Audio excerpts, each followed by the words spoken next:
everyone. Welcome to episode 4 of Café con Fuego podcast. I'm Carmen Carrera. And I'm Karolina Dion. We're super excited for this episode because we're getting closer to Valentine's Day. So we wanted to do a little episode on love, and not just about the men who date us as trans women, but maybe touch a little bit about like self-love and friendships within the trans community. I thought we would start with Caro. You know, everyone knows that Karolina is in her like first 4 years of her transition, but she's been exposed to so much, especially with the other girls here in South Florida. And I'm like an OG at this point. And I have a little bit of experience with the girls. And so I thought we could start with that. Okay, cool. Definitely. I mean, you can ask away for sure. I mean, I have a plethora of stories that I can get into. Okay, so what's your perspective? Okay, so I'm just going to get right to it, just straight to the point. Okay, cool. Why is it so hard for trans girls to be friends with each other? It's a thing. It's a thing. I think it's a mix of like rivalry, a sense of lack. There's always a competition. I mean, I've dealt with it, you know, with my close girlfriends, and I've also dealt with it with other performers, other trans public figures. I've had my fair share. And I really think it just comes down to people feeling like it's not enough. Like there's not enough space for everyone. And I want to, you know, touch upon that and talk about that. I don't know if you guys know, I have a little cold right now, but I'm still showing up for you guys. I'm just getting over something. So if you hear my voice sound a little muffled, it's just because I'm getting over something. But yeah, like why do you think that is? And maybe you can give us a little bit of insight on your experience. Okay. I feel like for me, I agree with you 100%. But for me, at least like I saw that a lot, like coming up like in the scene. Like I've been like transitioning, like medically, it's gonna be, I would say like, close to 4 years. Like I started like the social, like mental part of it, like when I was 21. Like when I first started like drag, like similar to you, was like kind of what helped me come to terms with my transness. Like because before I was like, I lived a whole nother life. So with like throughout like every stage of my transition, like I said, like up until the point where I'm at now, I've noticed that it is from a sense of lack, because there's not a lot of opportunities like out there. It kind of goes to show like where there's already a path that's been laid out for us. So it's either drag, porn, or escorting. So like those are the three things that like before, like, you know, from the older girls, like that was like the avenue that they paid for us because that's all it was. But I feel like now there's a lot more opportunity where like me, for example, like I'm a hairstylist, like I have a whole career outside, like, you know, that's something I'm building. And just how like other girls, like you like have like told me about your friend that she works for like corporate America and all of these things. So I think a big part of it is because of that. But if I really want to get down to the nitty gritty of it and be 100% vulnerable, one, you see the cattiness amongst like women in general, like female culture, like that's part of it. But if I'm honest with you, I think it's because it's a whole lot of just trans girls that haven't let go of the gay man inside of them. Ooh. Like, and damn. Yeah, like I'm trying to articulate this correctly. One, because we want to get monetized. You know, I'm a little bit more. Yeah, we can't curse. Yeah, we can't curse. We can definitely. So I feel like there's a lot of F words with boobs. Out in the scene. Okay, I see what you're saying. That's really what I'm trying to say. Okay. And I think that they want to make it like, okay, like there are like so many like T-girls that like I said, like they transition to be women, like you said. And I think for me, a big part of this, there's been a lot of like this unlearning a lot of things that I thought that that's what it was, like what it had to be, because that's what was passed down to me by my like from the girls that brought me up under like here in Miami and South Florida. So it's been a lot of unlearning a lot of these things that are actually really in fact toxic. Like I was like, when I first came out, I was like, no, I want to be a girl. Like I loved like the idea of being like, dare I say, like a submissive wife. Like, you know, like what I saw growing up, like all the women in my family, the way that they cater to the way they cater to my dad, to their children, to the men in their lives, and just like the women that they were, that's what I aspired to be. And then when I told like mentors or like people that I had like coming up, they're like, oh no, you're delusional, or you're wrong, or like this is what it is, like this is the status quo, you need to stick to the status quo, you need to pick one of these three, or you need to figure, like you need to like bob and weave the best way you can, but this is what it is, like you can't, don't try changing the wheel. So the best way that I can answer like the question, I think that the biggest reason why trans women struggle in relationships amongst each other, it isn't so much because of the lack or because of the scarcity it's because if you dare to stray away from a path that they themselves think is the only option, that's when you get the problems that arise in the relationships, because you're now triggering insecurities within themselves that they're not ready to face. They're asking themselves questions that they themselves maybe don't want to answer. Or am I just a drag queen? Is that all I'm ever just going to be? Am I just an escort? Am I just a porn star, or a combination of all three of these things? Like, because there are some girls that do a combination of all three. But so the biggest reason why I think a lot of T-girls struggle in relationship amongst each is because as soon as you threaten the status quo to what they think is what is supposed to be Bible for them, that's when the problems come up. Well, I agree with you, but I also think that so a couple of things like in my head like lit up a few light bulbs. Like first and foremost, I think sometimes misery loves company. Yeah. You know? Yeah. And so I think that goes to your point. It's like when you try to deviate from what some of the girls feel is like the ideal path, you know, that can cause some friction. But I also feel that there's a competitiveness, and just because it's people say, or it's stereotypical to say that women compete with each other, because I don't think that's always true in every, you know, female circle that everyone's competing. I think it is true, you know, maybe for the girls that are in the nightlife or, you know, in a workplace or whatever, but that's healthy competition a little bit too. Well, the women that I've been around, I have seen it in my family. You know, it's not like a dirty competition. You know, it's more of like, well, you know, if let's say, for instance, it's like if another woman in my family has the husband and the kids, it's going to be like, well, you know, TikTok. Someone else is, it's like, you know, it's sort of like someone sets the standard and like, you know, everyone kind of tries to like follow. And I think it's wrong for us as trans women to kind of like fall into the fact that like, oh, it's common or believed to be common in female circles that it's competitive for us to compete with each other. I think it's the tokenism. I think it's big time. It's the insecurity that a lot of trans women deal with that makes you believe that you have to be the best, the most beautiful, the most successful in order to gain love and appreciation. Yeah. You know, and that's really, I think, what at the core of what that comes down to. And I think it does kind of trickle off into what you're saying about deviating, you know, from those paths that are carved out for us, because that's always been my thing. Is like, I was not trying to fall into those categories because my idea of transitioning was like, I am going to transition because I want to be a woman in the world. It's not because I want to be a drag queen. I was already a drag queen. You know what I'm saying? And I had a great time doing that.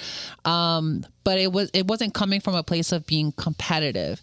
And for me, it was a culture shock because I had to deal with women who didn't know I was trans treat me in a way like I was competition. And that kind of threw me off in the beginning. But I learned to adapt for sure. Sorry, I have a little cold. So if you see a little shiny nostril, don't read me for it. I live. But anyways, I've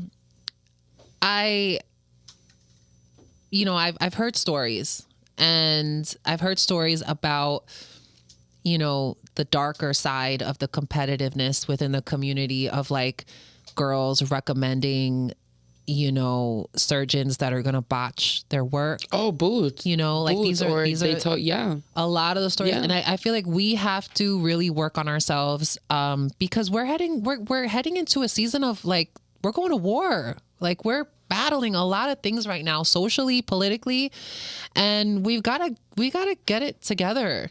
You know, like all of these toxic things of the past, they've got to go.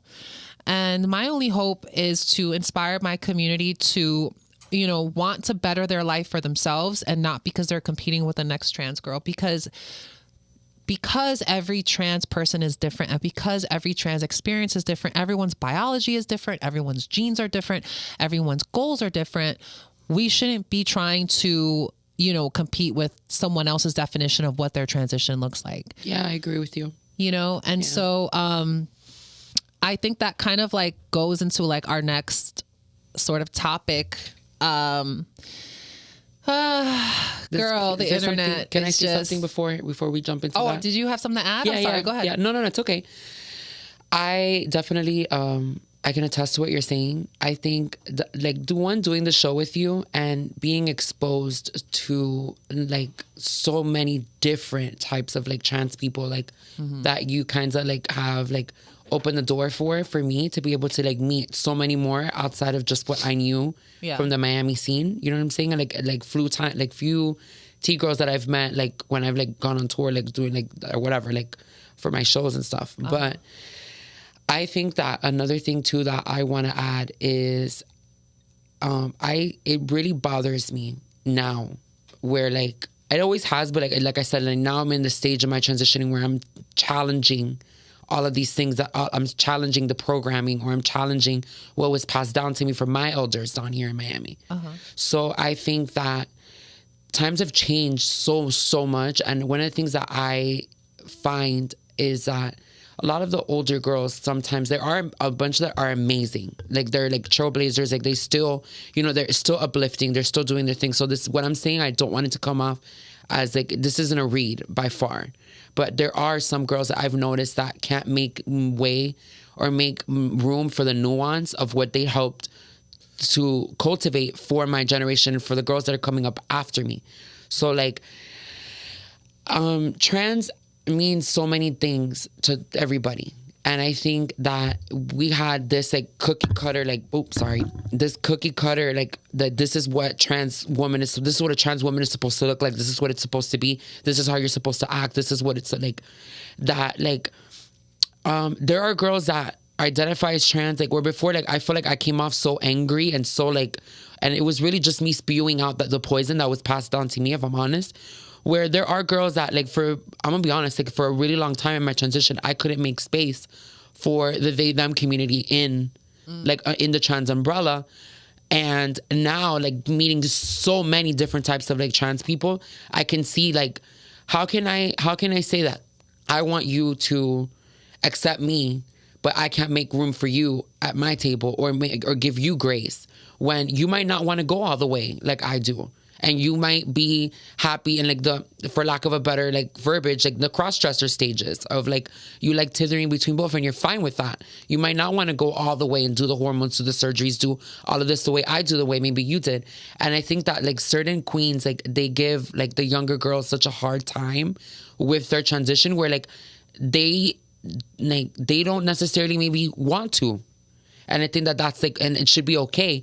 But like, they shouldn't be looked at as that less trans than maybe me or you, because like I'm going the whole way. You did it already, you know. So I think it's like certain things like that kind of like rubs me too, which is to add on why I think that there's so much divide also between trans friendships, because like, girl, like my transition is my transition, your transition is yours. Like, just because this is what you want to do with your transition, that doesn't necessarily mean that that's what I want to do or the next 100%. Girl wants to do. And like, I think that a lot of the girls like struggle to create room for the individuality that is trans. Like, I think that we're so hell-bent on trying to like take back the narrative and like have these communications and saying, no, I'm not necessarily that, I'm this, or it's like, but like the trans umbrella is so vast, like it's so big, like that's what I'm saying. Like at least for me, like with what I'm trying to do with my transition and sharing my story is to be able to create space and to give the people, like to help people understand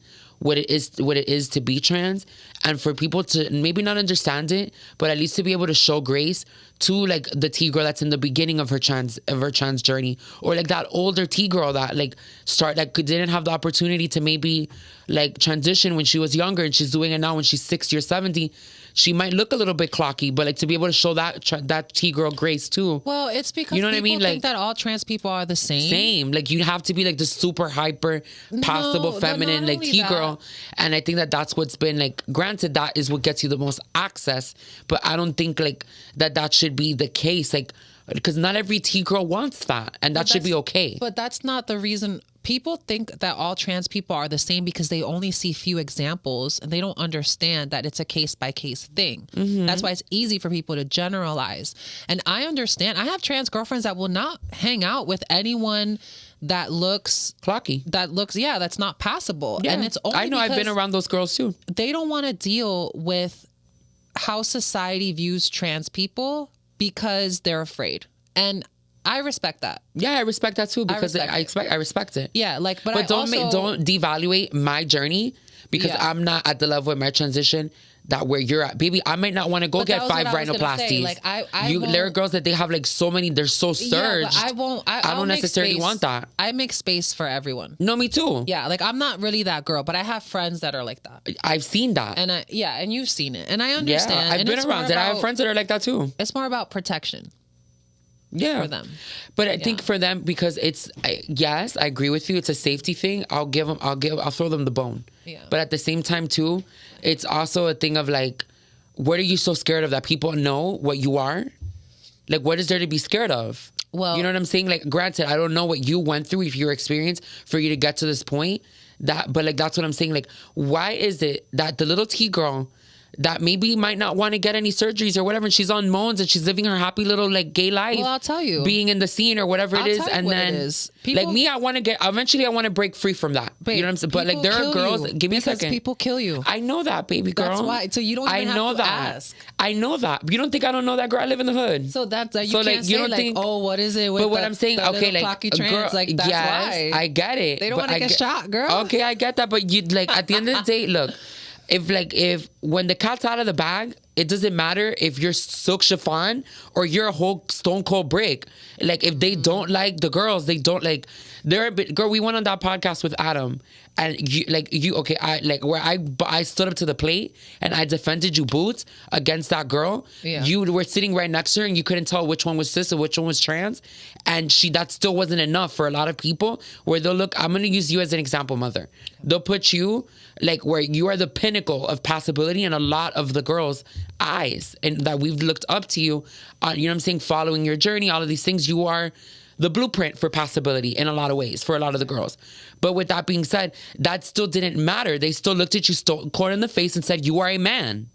So like, why does it really matter? So like, it doesn't matter how possibility, yes, it opens up so many doors and it washes away a shit ton of problems. It really does. But that same girl that, okay, you're super possible, you should be able to hold space for me and we should be able to go out or whatever it is, or you should still be able to sit in your truth and be able to be who you are, and it not matter, or someone that's that's even less years on them than me. You know what I'm saying? Where like they're right in the smack beginning, where all they have is a wig, some hormone pills, and a pair of thigh pumps and a dream. You should be able to hold space for that girl too. Yeah. My issue is with a lot of those girls, why it is I feel like a lot of T girls can't make room for these friendships, is because they forgot about the brick stages. They forgot. They're so lost in their world that they, rightfully so, you cultivated that for yourself. But now just don't sit on your high horse and feel like the world owes you something because you are so possible, or because like when you look at it, like, how did you get to that? It doesn't matter. But like, look at the quality of life. You are super, super possible. But that younger T girl might not be as possible as you yet, but her quality of life is probably better, or certain things like that. So who are you to judge? Like, there's no one way to be trans, and I feel like that's why we're struggling to keep and to maintain these friendships, because what trans is to me, it might not be for you. And that's what, in my own family, there are people in my drag house that identify as they them. When I started coming up in my seat, it started to create a rift in my family when these were girls that these were girls that they identified as they them. Yeah, they're drag queens, maybe, or whatever it is. All of that, like, but they brought me in. That same queen. You know what I'm saying? That same drag queen, that same little gay boy with a wig or whatever, where a lot of these girls are looking at them, oh, you're just a cross-dresser, which is where I was at. I was spewing that poison. So, like, it was, like, one of those things. And so I had to come to terms with, she might not want to go all the way like I want to go, girl. And that's okay, too. She wants to be that. Let her be that. Well, but that's why the girls can't keep a friendship because they're so triggered by the next bitch. Let me ask you this question. Just like you say, right? That I want to do this in front of. I'm doing this because I want to take out the chip from out of my head and just be Karolina. You know what I'm saying? You're Karolina. I want to do this publicly in front of like our fans, in front of your fans, in front of the world, in front of my community and everything, because I've given a lot of people shit. The younger girl, I've been in that situation where I've been the bitter girl. On a tangent. Yeah, sorry. Because you cannot say something and then expect to move on from it. Because no.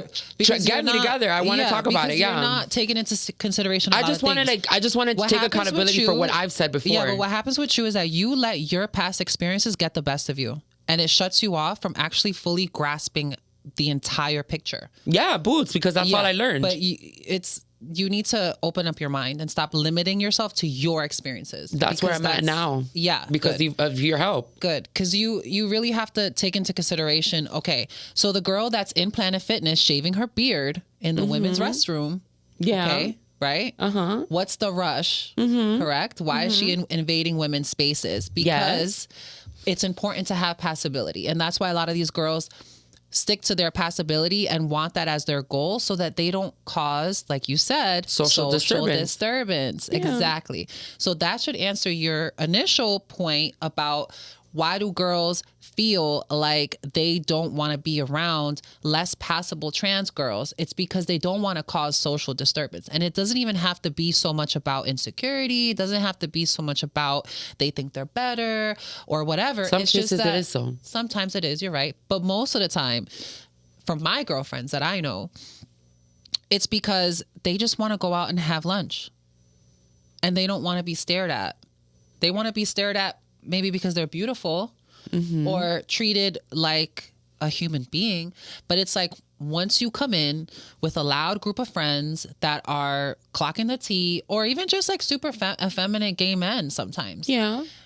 It just stirs up so much attention. And some of the girls that are not so extroverted, it makes them feel anxious and it makes them feel scared to be in public. And as you know, people like to kill us for no reason, or I'm pretty sure there's a reason, but like we really don't know why. There's so many trans girls that have lost their lives because of transphobia. Yeah, and I'm not negating away from that. Girl, you are mama boots. So you have to understand, like, yeah, sometimes some girls are a little snotty about it, but then there's also girls that are just trying to, you know. Yes, no, I get that, but I understand that. You know what I'm saying? But like, if my whole thing is that, okay, all right, I'm gonna give you all right, there's, like I said, I'm the queen of saying two things can be true at the same time. Right. I 100% see for what you're saying. My instances where, like, we're all at a gay club, girl, and you have 5 rhinoplasties, 3 boob jobs, 4 BBLs. You've gotten your jaw shaved 550, 600 times. Partridge in a pear tree. All of it. Mama, you are literally, you know what I'm saying? Yeah, yeah. And you're in I get that in the real world. Right. Where we're in the real world, where it's like we're dealing with real life problems, where like if we go into, like, let's say for example, you and I, we go into the girls' locker room together at the gym. You know, we're gym girlies. Yeah. And someone wants to be stupid because like next to you, I look like a full dude in a lot of people's eyes. You know what I'm saying? So that's what I'm saying. So when we're talking about that in real life experiences, I get it. But like when we're all trannies in a gay club, like we're like, and then from the outside looking in, almost everybody sees us all as the same anyway. Yeah. So why are you here like acting like you're like this grandiose diva, and you forgot the stages of when you saw that little gay boy that is in Geesh, that just started she just started her hormones, is a young T girl. In her eyes, she's saying, "Oh, that's just a little gay boy in Geesh." No, that's a T girl that just started out. Yeah. That just started out, because some of y'all in the comments got me together. You know what I'm saying? Oh, so like, really? I didn't yes, that was what my did they breakfast say? smoothie. That was my breakfast smoothie. So I'm clocking you girls. Yes. So like, you forgot your break stages. You forgot this part of it because you're done. Damn. You see what I'm saying? So where's this sisterhood? Right. Exactly. There we go. So it's like more so that where it's like that's where I'm coming from. Okay, I see. So it's like a thing of like when we're in a gay setting, we're all the same thing to the outside world anyways. Mm-hmm. So in the 80s, when those parties were getting raided, you would have gotten caught up in there, even though you're super passable. I would have gotten caught up in there, and the starter pack girl too, the one that is all she has is a wig, some estradiol pills, and a thigh-high pair of pumps, and a dream. All three of us are going to the slammer, Miss Thing. Your possibility would not have exempted you from that because you were in that space. Now we're in the real world. Mm-hmm. Granted, I understand that. You don't think I don't see that when you and I have gone out together, Mother? Where like if I'm not like 100%, like super put together, you don't think I don't feel it? Of course I do. I see it. So do you. And you try to shield me from it, and that's why you're so hard. You've been hard on me with my transition. You're like, girl, because you've given me the love. It's cannot come from a place of balance. I don't want y'all to come from Mother Carrera. She's an amazing mentor, but it's like it's things like that where like I think that like the T girls themselves, they're just so hurt, or they've been through so much, or whatever it is that like I get it. You already went through all of that. You already went through all of this. So you don't want to revisit it by hanging out with me in a public setting or by hanging out with that girl that just started. But like then don't say that there's no trans homegirls, or that you don't have any friends that are trans. Is that you just won't make space for that because it challenges your own beliefs about yourself, or you don't want to deal with shit because of whatever you got ruminating in your head about yourself or about what trans is or all of this. That's what I've learned throughout this experience. I agree with you. And, going back to your point about they all see us as the same anyways. And the outside world, yes. Yeah. So I posted a video on my social media. I want to say it was a few days before New Year's. I posted this video. It's like a trend, like before estrogen, after estrogen. Yeah, and what they're not talking about is it's not just estrogen, girl. Talk about them 5 more, right?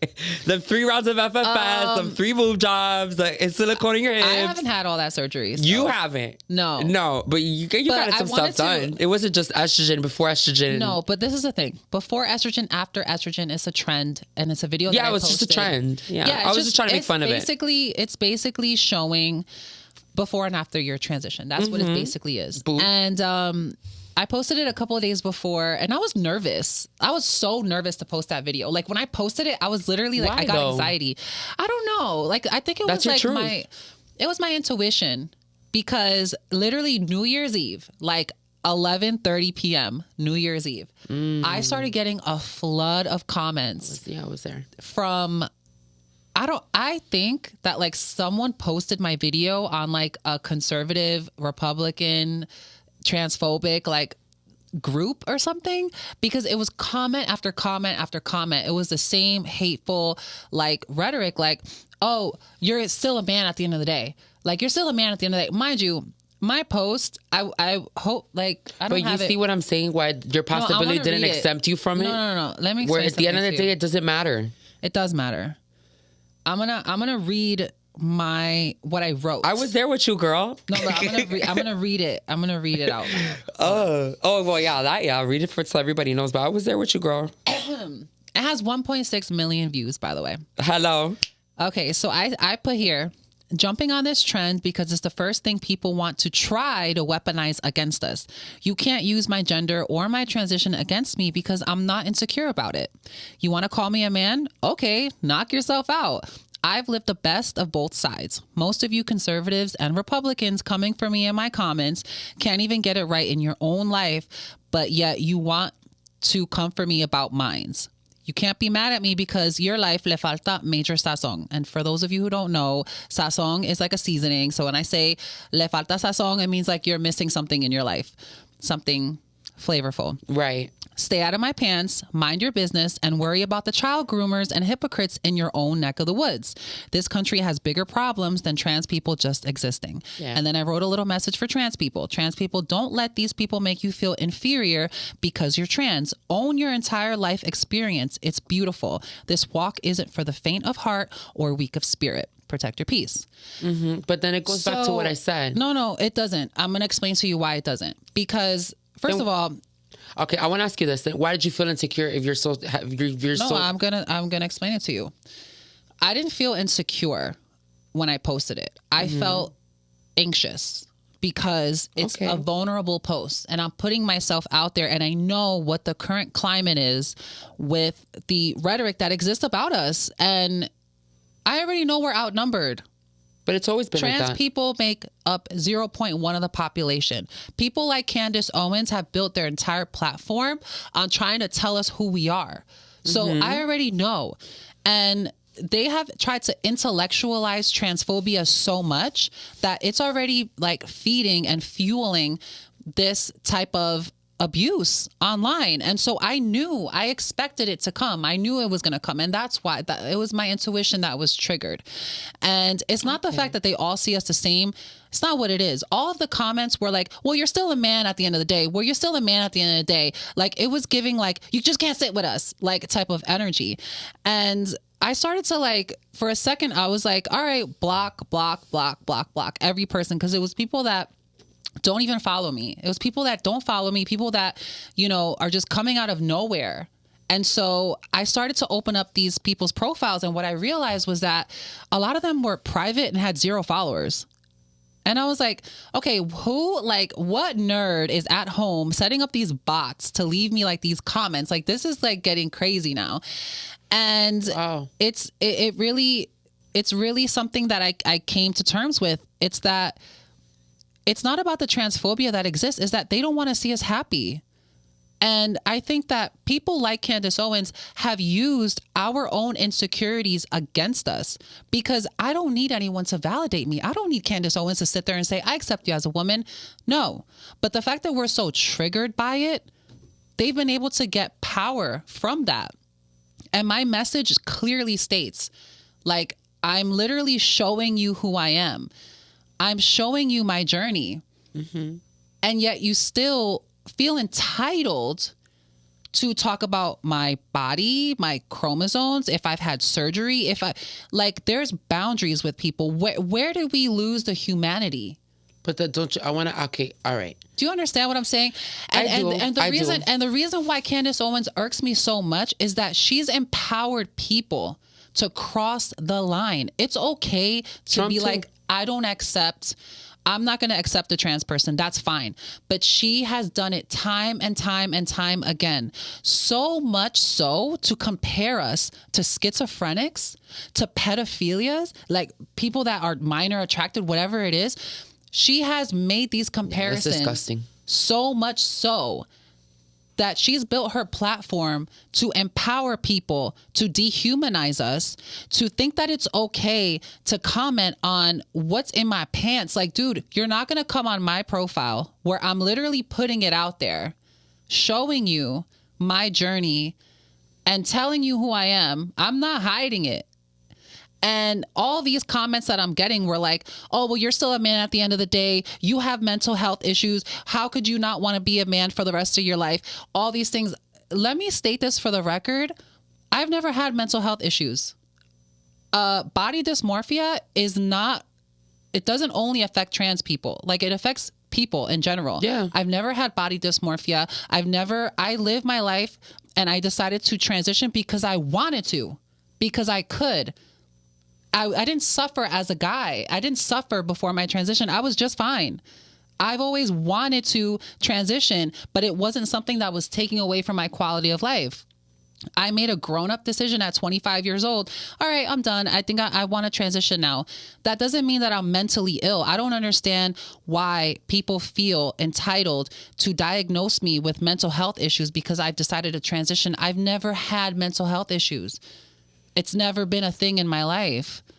I am just a human being with free will that decided to make a change in my life. And I'm at a point where I can share my story and be open and tell people about it because, again, I have nothing to hide. I'm not sitting here trying to like play in your face like I'm this like sexy like goddess model and like hide my past. No, like I'm literally being open about it because I have nothing to hide. So it's like, can I ask you this? It trips me out. Yeah. All right. This is going to be an episode, I'm sorry, like Carrera clan. That's going to get a little bit more. I'm going to ask a couple more heavy hitter questions. You open this up. So I feel like let's talk about it. You ready? Or Okay. Yeah, I'm ready. Okay, cool. With anything, we can always edit it out. But it's more, do you see how what you just said? Because I'm going to say, all right, I love you. Like, I have, like, proven to you I will come up and I will bat and I'm a bulldog Rambo for you. Okay, go. So, all right, I want to preface it with this. I know. What you just said, you don't think, okay, all right, I want to articulate this right because you're a smart woman and at the end of the day, there's still respect that I want to hold to you. You are my mentor, you're my elder. So, do you see how what you just said sounds very it goes against what I see. Then why the fuck did you transition? Because if you were so comfortable being a dude. But then that goes against. Like for me, I was miserable as a dude. I was popular. Miserable. I was popular and all of these things, but I felt like my life was missing something. Not me. And then, but there are a lot of girls that's why they transitioned because they genuinely did not feel comfortable in what they were assigned to at birth. So then that then opens up, that leaves a crack to when then people can say that we're doing women face or that this is a costume. Face. We know it's not. But like, you see what I'm saying? Where like, I get what you're saying, where it's like, all right, like I transitioned because of the free will I wanted to. This is a decision I wanted to make for myself. Okay, granted, that's all good and dandy. I can hold space for that. But at the same time, too, if you were so comfortable being a dude, then why you could have just stayed a dude? Okay, let me answer your question. Because this is like, there are girls that are dying like because of that decision or have killed themselves because they don't have access to the resources that we've had or whatever it is for you to just sit here and say, I did it because I felt like it. But I'm not every trans girl. And not every trans girl. We just made that point that every trans person's transition looks different. So it does. That's counterproductive. No, what you just said a little bit, it leaves a little bit of a crack. It doesn't leave a crack. What it says is that every trans person's transition. I'm very Blair White about the situation. You're not Blair White about the situation though, because what you're basically saying is my transition. I have to model my transition for other girls, which goes back on what you just said. Like no, you just I'm not said saying that. No, you can do whatever you can do. You just said every transition is different. That just because you want to go 5 steps and the next girl wants to go 10 steps, she shouldn't treat you any different. Yeah. So why treat me any different because of my transition?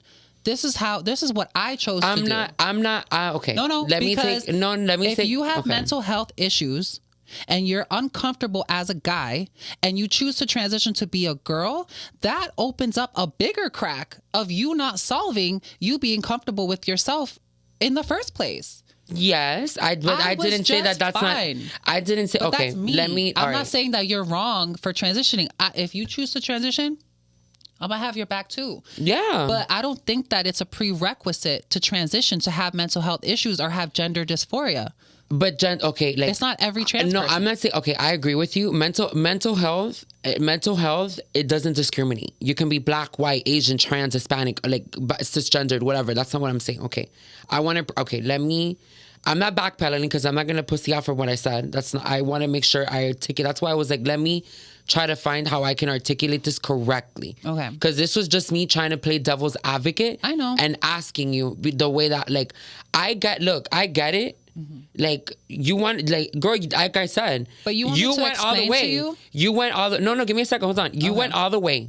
You went all the way. You did your thing. You went as far as getting bottom surgery, which everyone knows. You know how I feel about that. Yes. So like that's already like you know what I'm saying. So like okay, granted, great. That's all good and dandy.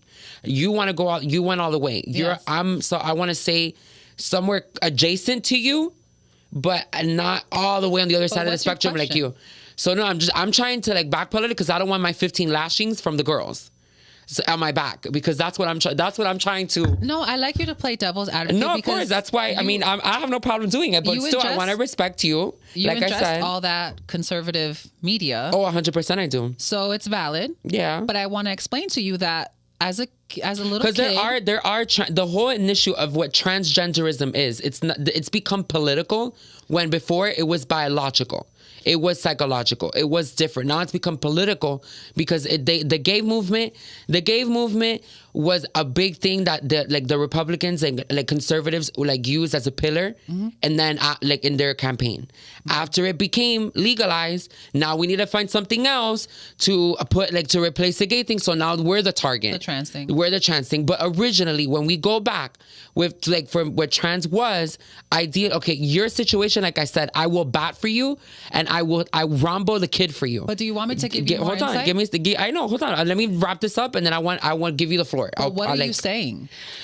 It's like, girl, like your experience is one compared to like almost all of the other girls. Like we line up other 5 girls here. Like I can line up some of my girls around, and they would feel so attacked by what you just said, because they're like, had I not transitioned, I would have committed suicide. If you were so comfortable being a boy, just stay a boy. No, and then with that, the way you said it, it opens up. It leaves a crack for radical, super conservatives to say, see, I don't it's understand woman that, face. though. It's a costume. It's not, though. We know But it's not, girl. Okay, but everyone watching knows that it's not. Let me explain to you something. But let me explain to you, Mom. Let me explain to you. First of all, let me go back. When I was a kid, yeah, because I'm not coming for you. When I was a child, when I was a little kid, I want to let the Carrera clan know that that's not. No, listen. Before I get my 15 lashings, girl. When I was a kid, boots. Okay, and I could remember kindergarten. Okay. Somebody had to tell me that I was a boy, because I didn't. Me too, girl, in 3rd grade in PE. So listen to me. Okay, yeah, I'm sorry. Okay. We are not the same. No, right? It is. We established that. Your transition, your my transition. Okay, right. So let me explain to you my transition. Okay.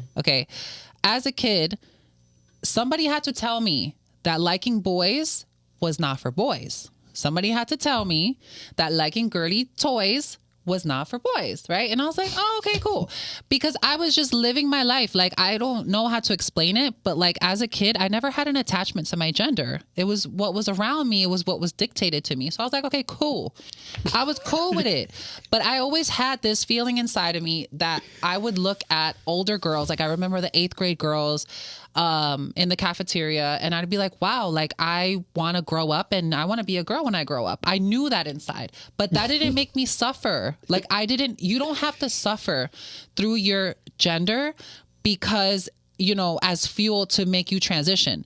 Like, yes, if you want to say that me as a little kid wanting to grow up to be a girl is gender dysphoria, like I guess, but like it is. It did not affect my quality of life. I was okay being a boy. I had a great. I still have a great life. So this is what I'm trying to say to you is that just because I didn't suffer before my transition that pushed me to transition doesn't make me less trans than the next person. It just goes to show you that you don't have to be suffering from mental health issues. My thing is that I lived my life before my transition and I got the most out of my male gender that I wanted to because I took control of my desires to be male or to be female. I took control of it. My mind was pretty like on point. I'm like, all right, I'm gonna give myself a couple of years to figure out what it is to be a guy. So I would go to the barbershop and I'd be like, oh, wow, those boys are so cute. I want to look like them because that's what I was like. All right, I have to be a guy. So I'm just going to deal with it. So I learned how to be a boy from what was around me that I thought was attractive. So in essence, me being my persona as a guy was actually me becoming the guy I was attracted to. Okay. Not because it came natural to me and I was like gravitating towards masculine things because I identified with it. But I didn't suffer through that. I could have stayed a guy. I would have been fine. There would have always been that voice inside like, oh, wow, like I wish I would be a girl. But when I was old enough to have the ability to transition, I decided to transition. I wasn't forced to transition. My mind wasn't driving me crazy enough to transition. That doesn't make me any less trans than the next girl because I still had the desire. The seed was there since I was a kid, since I could, as my earliest memories from even before, like when I was 4 years old, I could remember those desires. Yes, I could remember the fact that, oh, that's really what I wanted, where my heart was at, where my spirit was at. And just because I have a male body as an adult, you know, I can differentiate between my body, my mind, my soul, my spirit, and my emotions because I'm a fully developed, fully realized adult human being. So just because I don't have mental health issues doesn't mean that, you know, I should trigger anyone else that does. Like some people do, and they use the transition to help alleviate those feelings. And maybe if I would have pondered on it for more than I needed to, maybe it would have bothered me. I don't know. But I decided to give my gender a chance before transitioning, before I made that choice. And that's what actually helped me. Mm-hmm. So I never really, it didn't get to the point where I was like, I need help, like mental health help. Do you understand? Because I gave myself an opportunity to live my life as a guy. Okay. So that's my journey. But like, it's not to trigger anyone. It's just, that's how I went about it, because I don't know. That's what I thought. Those are my choices. So does that like, yes. solve? I mean, okay. Our story. Okay. You know what I'm saying? Our stories. Like if it saved you, I'm happy that you're still here. Our stories. All right. I'm gonna say this. Mm-hmm. Our stories aren't that different from where it started, in the sense of like, oh, we have similarities because we're trans. Like, yeah, boots. Obviously, the obvious thing in the room. It's okay. I grew up through, I didn't get bullied or anything for being, quite the contrary. I was celebrated, you know, like even some people in the comments were giving me shit for that, because they're like, oh, how would you know? I'm speaking for that girl. Because like there, a lot of the stuff where I'm coming from, I just didn't preface it right. Where like there were people in our comment section that were saying, oh, you were lucky. I was brutally bullied throughout like my whole experience and all of these things. So like, you didn't have that. You didn't have that experience. I'm lucky that I didn't. I'm privileged that I wasn't bullied. You know what I'm saying? So I didn't create all of those mental health issues or all of these things or all of that, because I was celebrated for my femininity. I was super popular. I would get the lead roles and all of but it's not an ego trip. That's not what I'm trying to make it. But you went to school like in drag? I went to my prom in drag. Wow. Like, I kicked the door off the hinges. Yeah. Like, I've always been me. I've always been me 110%. I would go to the school functions, like, cross-dressed, like, wearing, like, I would go to school in, like, girl jeans and, like, girl little Hollister stuff. Like, that was, like, the energy. So, like, when I went to, 2 years before, her name now is Hope Giselle. She's, like, a beautiful black trans woman that, like, she... A biggest reason why I wanted to go to my prom in drag was because of the simple fact that, like, at the time they didn't let them come to their prom like dressed in a more feminine presentation, and it wasn't even like fully dressed up as a girl. From my understanding, I don't want to tell her story, but from what was told to me by the teachers and stuff like that I was cool with when I was telling them that I wanted to do this.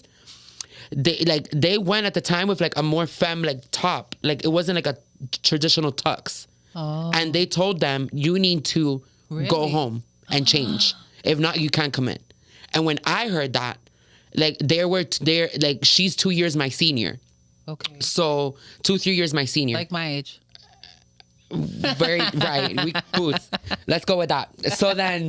So whatever. Like when I found that out, I was like, I've always been. No one's ever given me. I've gone to school and like I did in the school talent show. I performed in drag. Like my femininity was always celebrated.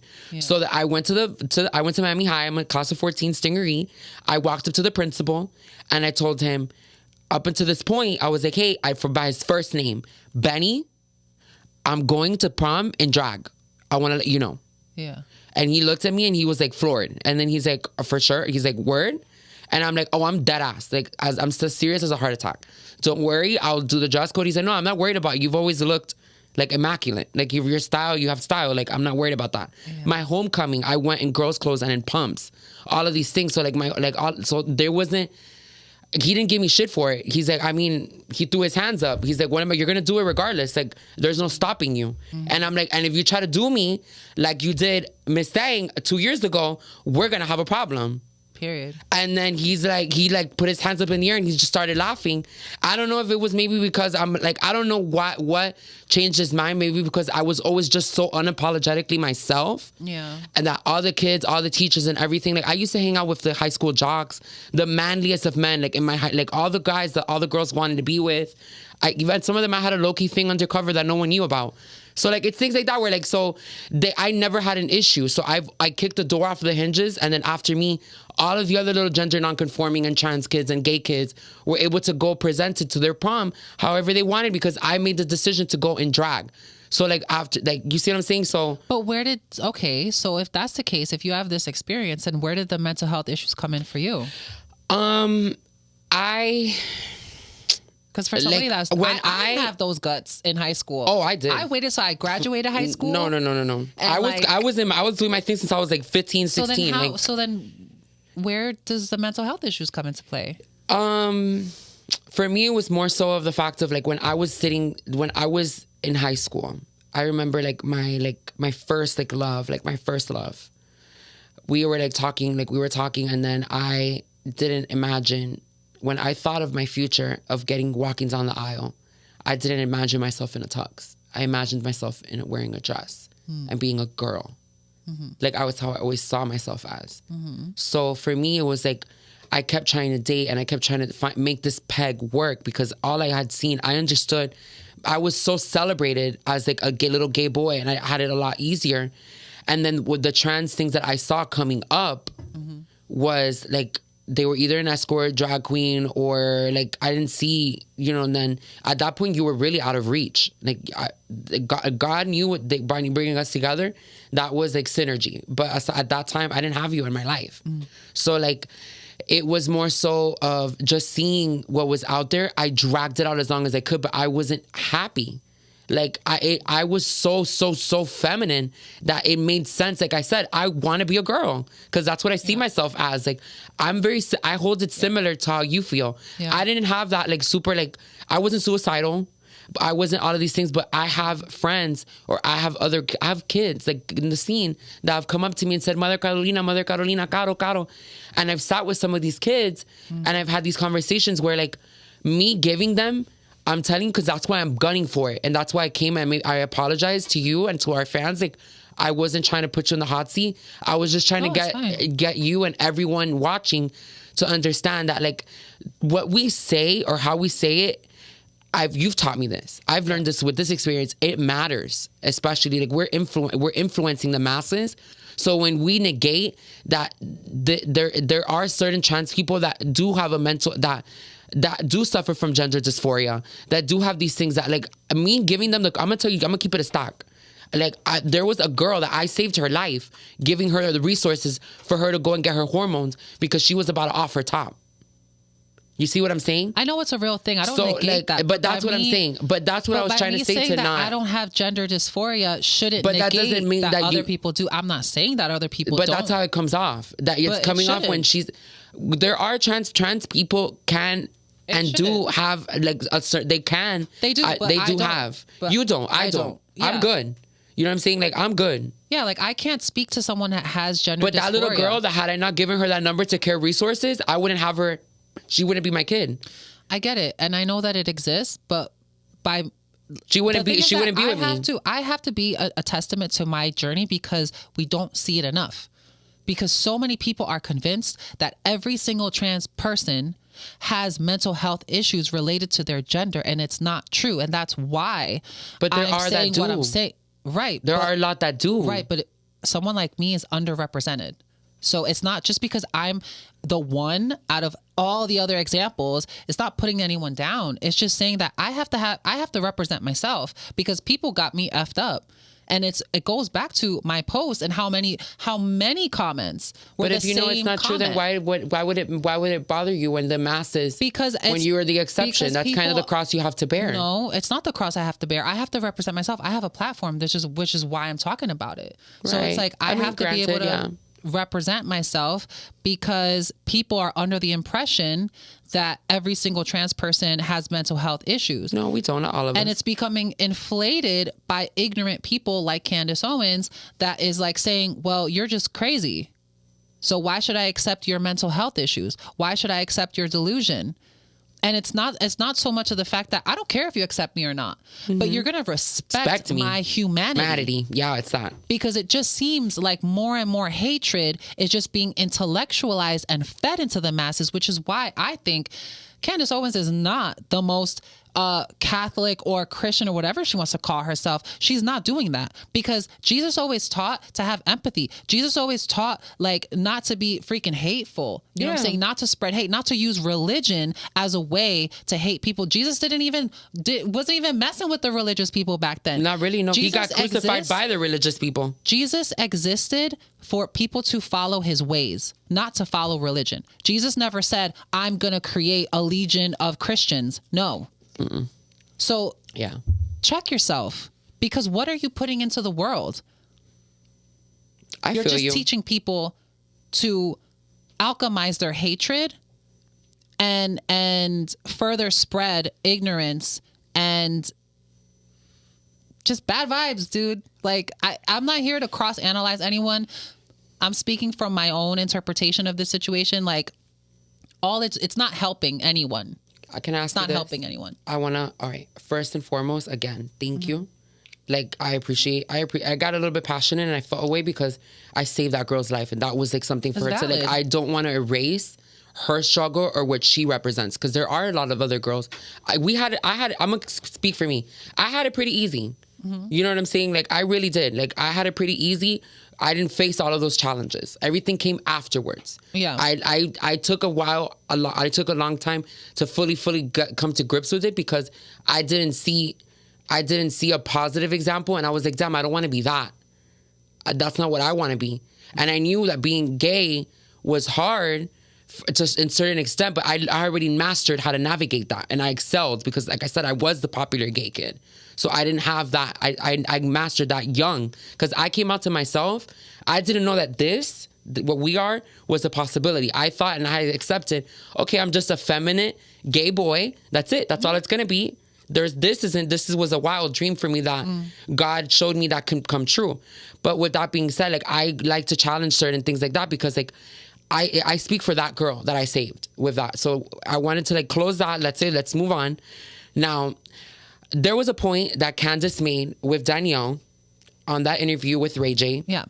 That I want to speak to. Because like you said, you did point out that there are some like conservative, more religious like type of content that I do consume.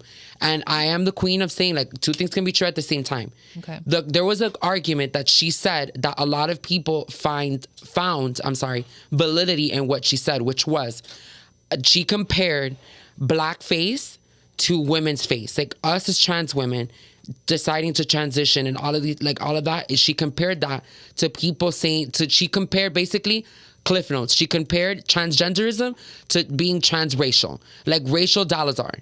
That she was a white woman, born a white woman, all of this compared saying that her transitioning now to be a black woman, she compared the two, saying that it's the same thing as us saying that when we're transitioning to be women, where it's like she will never be a black woman, because that's not what she was born to, even though she looks like it, and in her mind she feels like that. So you're asking me what my thoughts are on that? Yes, because I can see a little bit of the validity in what she's saying. You ready? Where like, just because she says that she is a black woman, she wasn't born a black woman. That doesn't make her a black woman. Which is why I say again, and I'm sorry guys, yes, I accept. I'm trying to find my own voice amongst the crowd of so many freaking opinions being thrown at me at 20, like, of what I'm supposed to be, or with this, like the pressure of holding down this chair and this platform with what I say and what I'm putting out into the world with with the purpose that God put in my heart. So I'm weighing all of this out when I say this. So I want to say, like I said, in a way, there's a lot of similarity there. Just because we say that we're women, that we would never be girl. the same thing as a female. We are trans women. We are never going to be female. So with what she said there, in a way, I'd be a hypocrite to myself if I say that if I couldn't see some logic or some truth in that. Where just because Rachel Dolezal says that she's black, that doesn't mean she's black. Okay, you ready? Yes. First of all, you're a product of your programming in a lot of ways, and you've said it before. I am, which is why I literally just prefaced it, and I'm trying to... You have to understand that. So I want to get you've helped me get here, so I want to see what you think. Number two, it's impossible. It's impossible for us male-bodied people to become female-bodied people. We know that. Yes. We know that. Now, when we're speaking in terms of men and women, these are societal terms. Yeah, we're still women. I've explained that to you. Yeah, we're women in society. A woman in the United States is going to be a different woman's experience, okay, in the UK. Okay, everyone has their own culture and society influences on what a woman is and how a woman, you know, and also periods of time. The 1700s woman was different than the 1990s woman, okay? Let's get the terms right. Yes, which is why I said what I said. For some trans people, yeah, you're in women's face, babe. You are.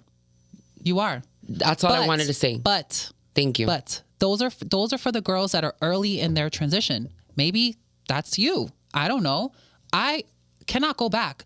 There's irreversible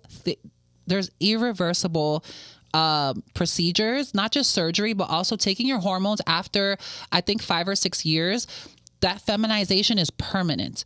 Now, the science is not there for you to change your race. When that science comes about, and there's a pill or an injection that I can take that's going to turn me into a Caucasian completely female, different race, okay? Maybe that's a possibility, but guess what? The possibility is there.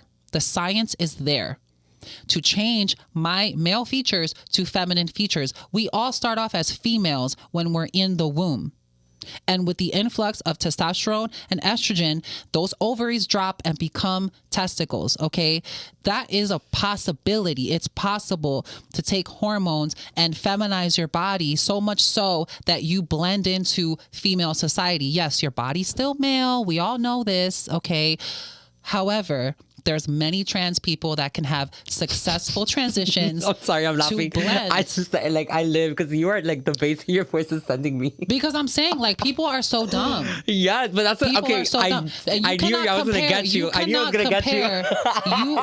You cannot compare a Carolina where she's at to a Carmen Carrera where I'm at. You can't. But people like Candace Owens who don't know any better, or maybe that do, but just want to spread ignorance to other people that don't know any better, they're going to say that we're the same, but we're not. Okay, Dylan Mulvaney is going to be a very different transition than a Blair White. Okay, when they go into society, it's two different experiences. Blair is someone that can blend into society. She's very proudly trans. I love her for that. She can blend into society and just not have to deal with what someone like Dylan Mulvaney has to deal with. So in some ways, I can understand why people can look at a Dylan Mulvaney maybe before her FFS, okay, and be like, that's woman face. I totally get it, because for some of us in the early stages of our transition, we're in woman face. Yes. That's totally fine. Some of us are drag queens. You're going to call drag queens women face too? I guess. It's an art form, okay? But you have to understand the differences, okay? Once we take those steps and make things permanent, there's no going back. And if we're passable enough and we've been living our life for 10, 20 years as a woman, we're not, it's like you have to give validity to that as well. You can't just look at someone that is in the first year of their transition and think that that's everyone else's example. And until the day comes that I can take a pill and change my ethnicity or change my race, we'll deal with that.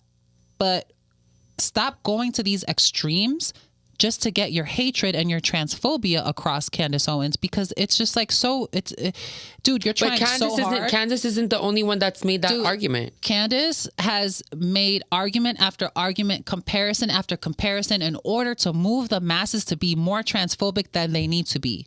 And that is my biggest bone to pick with Candace Owens, because she tries so hard to give the craziest examples, okay, that sound like they could be the same. In order to what? What's the purpose of that? Is to make people less accepting of trans people. That's her overall purpose. And that's nuts to me that she's created an entire platform on that. I just think that that's such a misuse of power that you could be doing something way better. Focus on something else.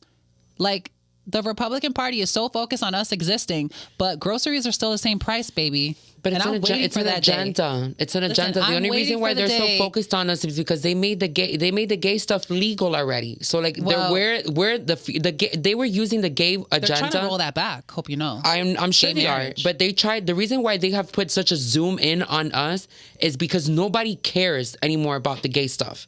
If someone comes out as gay, they're like, okay.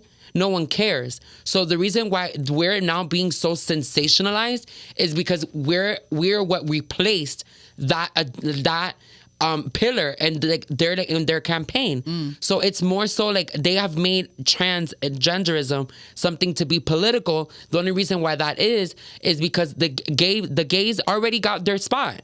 You know what I'm saying? That they're trying to take it away, take it off, whatever. Okay, great. No one's arguing the latter. Well, I also But what I'm saying is the reason why there's so much focus on us right now, which is a good thing and a bad thing, is because of the fact that the gay movement already made it so far to where like nobody cares anymore. So like they can't use the gays as a fear-mongering thing. Like that's how Trump was, not Trump, get Trump, ew. Obama was able to get his in second term. The first term, because I remember the first term he wasn't for gay marriage, and then for the second term he started to advocate for gay marriage and all of this to get the votes. Once it became legal, that's it. Then they moved on, and then the Republican Party now is now focusing on the trans thing because the gay stuff is already legal. Nobody cares. It doesn't have the same impact. It doesn't like influence the masses like it does, like it did, like the gay thing did before. So that's why we're such in focus right now. Like I love the fact I was able to like ask you that question to get what you're saying. Like for me, girl, I 100% agree with you. Like I really wanted to like get inside your head can I a little also bit. add to this?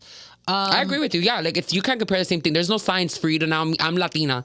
For me now to say that when like the science is there, 100% Asian. Like if they're like that's then. Once like, the science comes, we'll see. But so then, what would you say Rachel Salazar is doing? Would you say that she's fully in blackface? Ella una loca. No, yo no sé. Listen, I just want to add to yeah, because I don't want people to think that we're condoning that either. Like that we're condoning the lunacy or like the delusion. Apples and oranges. Yeah, it's two different things. But I just wanted to see what you thought. I want to add to this is that trans people make up 0.1 of the population, correct? No, I think now we're at 0.1. Okay. I don't expect people to understand us because you're not us. You don't feel the way we feel.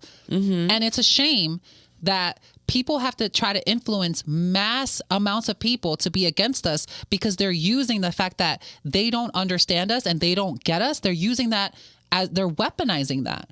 Do you understand? Just to gain popular votes. And that's really what's going on. I don't expect people to understand me being trans because you're not trans. Trans people, we understand each other because we have that. We have that seed inside of us. We that's who we are. It's part of who we are. Can I ask you a question? And so we relate to each other. I don't expect you at home if you're not trans. I don't expect you to get me. And that's why I don't expect everyone to accept us because it's cool. I can ask you a question? Mm-hmm. Okay. Why? All right. This is an observation this is my observation. I want to see what you think. Okay, we got to wrap it up though. All right. Yeah, okay, good. This is the last thing. All right. So why do I feel in my humble little opinion, I think the gay movement has got a lot further faster, even though us as trans women were the ones that pioneered that movement. Is the reason why they made it a lot further is because of the way it was argued. Versus the way that we have presented the situation to the masses. When I remember when I was a kid, you know what I'm saying? I remember when gay marriage was legalized. I remember all of these things. I was a teenager. I was like 16, 17 around. I was already almost a legal adult. So with that being said, I feel like the reason why the gays have gotten a lot further with their cause than us as trans people have is because of the way it was presented. Gay people presented all of the hate with logic. And I feel like the reason why we haven't gotten as far with our cause is because we're presenting it from a place of emotion most of the time, where this is how we're feeling, this is how we feel, versus like the gays when they said we are 100% aware that two men and two women can't procreate, but we promise to create loving homes for the kids that we adopt or we get through surrogacy. We understand, okay, like we're not trying to come for the sanctity or the institution of marriage, but you need to understand that I've been with my partner for 20 years. He's on his deathbed. I don't have access to his insurance, like the legality of it. So that's why they were able to get a lot further, was because what they were presenting the masses with was logic, whereas oftentimes from what I've seen, what we present is emotion, and people they can't relate to that because, like you just said, like we know what it's like to be trans because we're trans. They don't. So how, like, you know what I'm saying? Like, how do you feel? Like, what do you think? Well, first of all, why haven't we gotten as far as the gays have? Well, first of all, our community is very vulnerable. Okay, we haven't even figured out life for ourselves because society has never given us a space Do you understand that? So At least not yet. we're such a small percentage of people that we haven't had the language, we haven't had the confidence, and we haven't had the courage to really stand up and be ourselves. And I am a perfect example of someone that was able to break that generational curse, because where I came from and the trans women that sort of like taught me the ropes of what it is to be trans, I don't think the way that they think, because a lot of the things I had issues with. Okay. And so I was able to create a new path for myself that has inspired so many people. So what I can tell you is that the reason why we come from such an emotional place is because we're such a small group of people that we haven't been able to cultivate that confidence, because we're not stable in our lives, because people don't give us health care. People don't give us steady work. People don't give us respect, human rights. We're constantly being attacked from every which way. So we're already on survival mode. So that's why when the minute we get the mic, we're so emotional, because we're being attacked from every single direction, versus giving us the empathy and the space to be like, please explain yourself. People want to make fun of us. People have been making fun of us since Jerry Springer. You turn on the TV. Cartoons too, girl. Bugs Bunny, Looney Tunes, and all of this. Like, I saw all of that growing up as a kid, where like Elmer would lift up Bugs Bunny's skirt when he was in drag, and would see. I could show you a bunch of cartoons. Okay, like all of the jokes have been there for forever. Since we're such a small group of people, and because transphobia is something so normalized. Homophobia was normalized for a long time. People got over it because of all the strides. But there were gay boys that were getting killed too. There were lesbians. There were a lot of things. Mom, no. I'm sorry. That's where I disagree. What are you talking about? As soon as we get the mic, that's what I'm saying. Like, as soon as they give us the mic, instead of spewing... You're not understanding what I'm trying to tell you. Instead of coming out with all of this emotion, present the logic that you're presenting. But that's the thing. We don't have space to sit and be logical, because everyone's on survival mode. Gay people were not on survival mode. Yes, they were. No, they weren't. Gay people were just closeted. So they didn't have a need to be like, unless they would be outed or have the courage to say. And a lot of the times it was the trans women that were fighting for the voice of gay men. That's why I said what I said, that we pioneered their movement, and they have gotten a lot further than we have, because of the way that we present the situation versus the way they did. But at the end of the day, I think we presented with more. At the end of the day, there's male privilege. I know. We lose our male privilege. 100% we do. As soon as we put this needle in our butt cheek, I lost. The needle. The minute we decide before our transition to put on a dress, the male privilege goes out the front. Yeah, gone.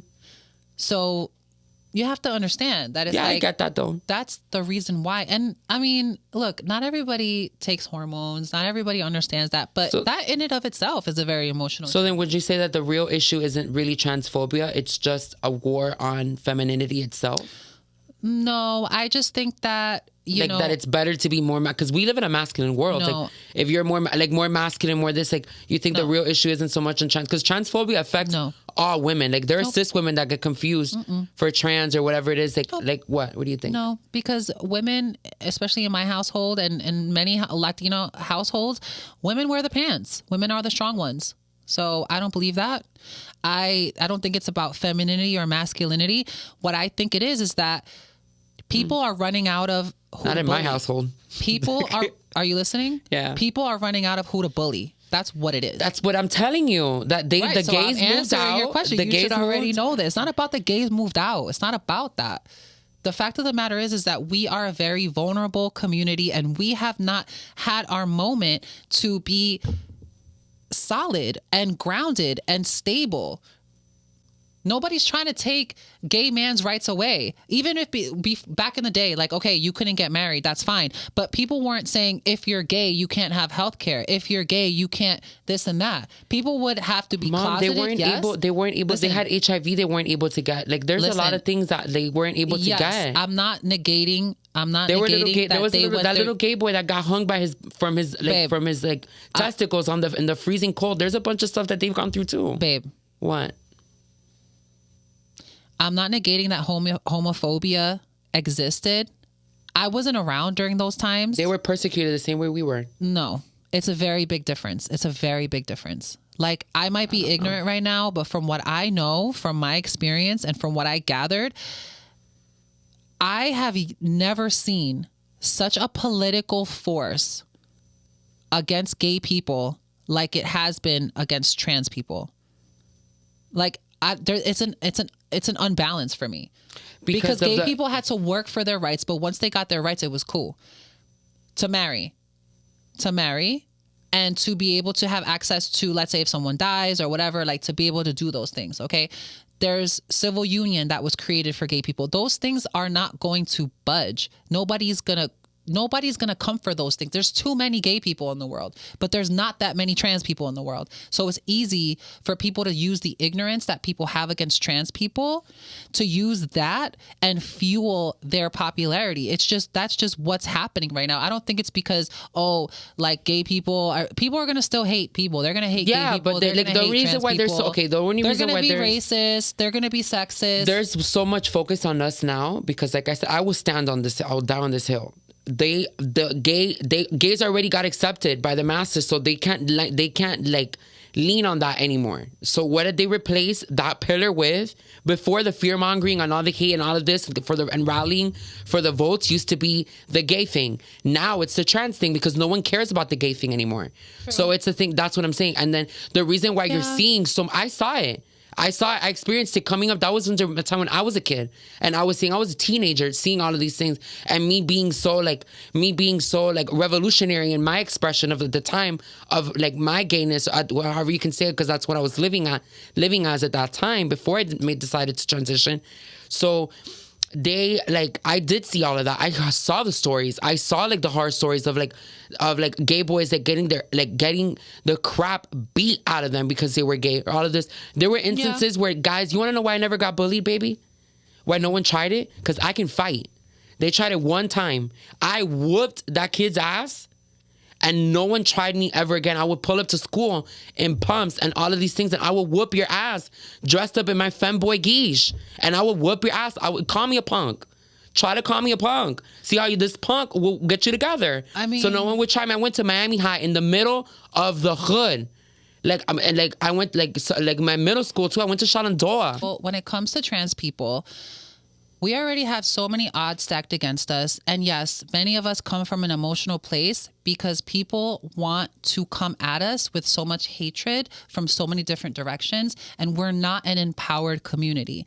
We are a very disenfranchised, marginalized community, especially Black trans women, Black trans men, okay, because they have so much more adversity to deal with. And nobody is going to come and save us. And I agree with you. We have to start coming from more of a logical place. That's all I'm saying. People can understand us. I get it. But also, with that being said, just know that our struggle is not, we shouldn't model it after a gay person's struggle. I'm not saying we should model it after. There's multiple layers of why gay people will get acceptance versus us. And so we have to be able to separate it. And I agree with you. All I'm saying is we need to present it a little bit more logically. That's I agree with you. Of course, we're not going to go around about it the same way as gay men. We're not gay men. We're trans women. So they've got trans men and women. So they've got to bully someone else. Okay, I get you. But what I'm trying to help you understand is that when it comes to politicians and when it comes to our place in politics, people are using us and being anti-trans in order to gain popularity, which is, I think, is our biggest problem. Do you understand that? Okay. That is our biggest problem. And how do we combat that? But each side is it polarizes each other. On the right, you see the anti shit. Mm-hmm. And then on the left, you see, we're pro. But that's all I'm saying. We're the only one, I've met a lot of Democrats that don't see it for us, girl. And they're Democrats. Just how I've met a lot of Republicans that do see it for us and their party doesn't. So that's what I'm saying. Where they banked, the reason why we lost, the reason why Trump's in office now is because of the way everything was being presented. Not because they banked on abortion, they banked on queer rights and the trans thing and all of this, and that's why the Democratic Party lost. Because right now, where we're at in this point in time, people care more about the economy, these gas prices, the groceries, their kids, the education system, all of these things that are coming into play that when we were in high school, wasn't a conversation. Babe, like I just said, I was super, super, super like popular in high school, and they weren't talking about the gay and the trans things in school. And then at the same time, no one had a problem with me. I went to my prom in drag, and there was no need to have that conversation, which is why so many people are up in arms now, because we're shoving it down people's throats and all of this, like, from a place of emotion and all of this. And that's why we haven't got, that's why, if anything, we're regressing, because we are exhausting people's patience and tolerance for and space for understanding. That's all I'm trying to say. That's why we lost. Well, instead of presenting things logically and the way it was the first time around, now it's the narrative and everything has been hijacked, and the way it's being presented has been warped. And that's why we're still here, 2025, arguing about the same things. Now look at it, what they're trying to do now, where they're about to make it a thing where you need to show ID before you go into the women's restroom, and if they catch you, girl, is a problem. Or all of these things where before it wasn't an issue. I just want to say that it wasn't that the Democrats had 0 votes. Like, I think it was only by like 5 or 7 million was a difference. And we're talking about tens of millions of votes. So it's safe to say that our country is divided. I think that people have priorities. Like, it's not people's priority to figure out gender and to figure out who gets rights and who doesn't get rights. That's or whatever. I'm saying. And I think that it's become a sort of like high school type of situation. Like, I always look at politics through that lens of like two rivals trying to win. Okay. Like, I don't define my experience by what I see in politics, but I do call out injustice. And I think there's a lot of injustice. And I think people have used trans people as a way to create more division and as a way to connect in their hatred, which I think personally is wrong. So that's just where I'm coming from. I really don't like to be so involved in politics, but when you say my name, I will be there to be like, what's good? Because don't talk about trans people unless you really know us. Do you know what I'm saying? Yeah. And we're all different. We all see things differently. And granted, Republicans are broke. Okay. And I get it. Girl, step your bread up, because when Republicans were not having issues with the economy, stuff was fine. Like when you were in high school or like when I was in college and stuff like that, like it wasn't such a big topic because people really didn't care. They were involved in their life and they were happy. There's been so many things that have gone wrong within our country, overseas, the war, just like people fighting for their own space to, you know, own who they are, whether you are a person of color, a female, an LGBT person. Like, we have so many issues that's so far outside of my own personal experience. And I recognize that. But like I said, like, just don't use us as a way to, like, you know, use your hatred against us to like connect to people and like, you know what I'm saying? Like, take us out of it, in a perfect world, that would be amazing, but it is what it is. Like, part of me kind of misses the days where like us trans people can exist and not be in like so much of the spotlight. You know what I'm saying? Like, that's a conversation I want to have with you next time where this has been something that has been on my mental for a while, and we're going to close off with this. Like, it's a blessing and a curse. All of this visibility has come with a price. Yeah. And that's definitely something I want to unpack with you next time. Well, guys, thank you so much. We appreciate you. We love you. Again, listen, I know we cut each other off a little bit, but it just got really passionate, as you guys can see.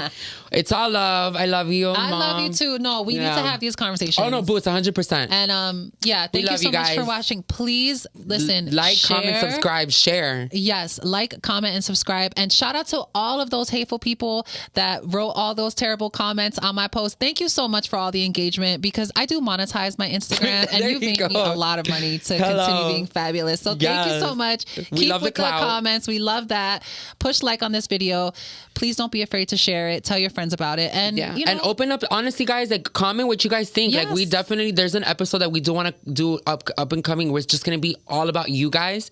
So please put down in the comment section topics that you want us to go over. Feel free to DM me on Instagram, like memes or like certain like clips or certain articles that you've seen, so I can show it to Mother. We can talk about it. Like, we're at arm's reach, guys. So please, we love you. Bye, guys. Bye.